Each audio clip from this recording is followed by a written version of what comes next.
People who understand Chinese/Japanese, what's the dumbest thing you've seen tattooed on someone? Dude was so proud of his grandson that he had a tattoo that said "I love my grandson." Except I'm guessing everyone just googled "I love my grandson" because it came out reading "I love fat boys." Whoops. Maybe he actually did love fat boys, but the grandson was just a cover. I have the characters for shrimp dumpling, har gao, tattooed on me. I knowingly did this, because I'm half Chinese and freaking love shrimp dumplings. I had a Chinese girl ask me if I knew what it meant and I laughed and said of course, I love dumplings. My Chinese mother was not impressed but then laughed and said it was very me. I love dumplings. Every time I visit China my workers there ask why I want to eat cheap-ass dumplings. Because they are delicious. And I don't need to spit out bones to eat them. I noticed some random white guy with some interesting tattoos, I think it was in an amusement park, and then got a little excited to see Korean tattoos, which you rarely ever see. They were written vertically on each of his calves. One said left leg, the other said right leg. Dumb and pretty cool. Once when I was in university, working at a shop, a very fat lady came in with the kanji for large tattooed on her shoulder blade. I politely complimented her tattoo and asked what it meant. She said it meant sassy. Not my story but a friend of mine. She could read kanji and was in class one day noticing this girl's tattoo for the first time. Confused she inquired about it. "What does your tattoo say?" "Hi princess." Turns out it actually said pig princess. I would be disturbed even if it said hi princess.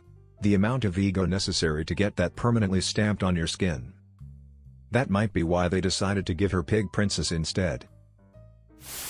I met a girl when I was backpacking in China who knowingly had the characters for prostitute tattooed on her hip. She thought it was funny, and the only people who saw it would be ones she chose to show it to.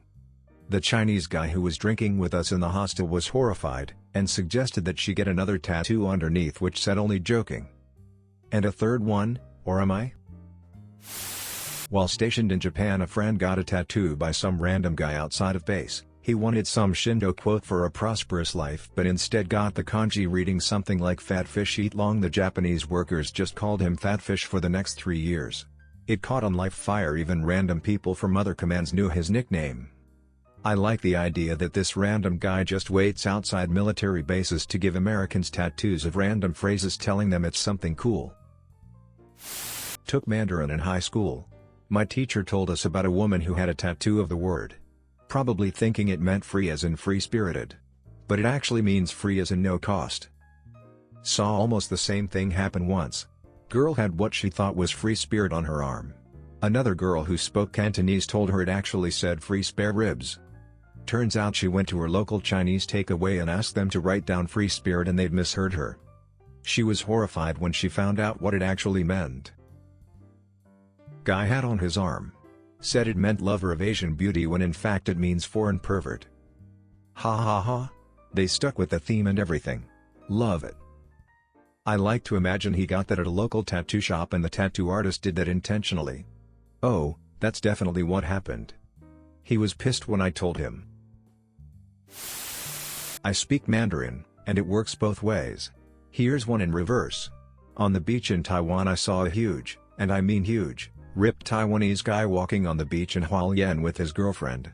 On his back in black Gothic letters, flanked by swords, was the phrase, "Slut dude." Told him it was an interesting choice in tattoo, story behind it? Turned out he thought he was getting a tattoo that said swordsman. When he found out what it actually said, well, wouldn't want to be that artist. Yes. My math teacher in high school was confronted with a Japanese gang, all with matching leather jackets. The jackets had an English phrase, clearly meant as badass motherduckers. It read, "Savage fellows,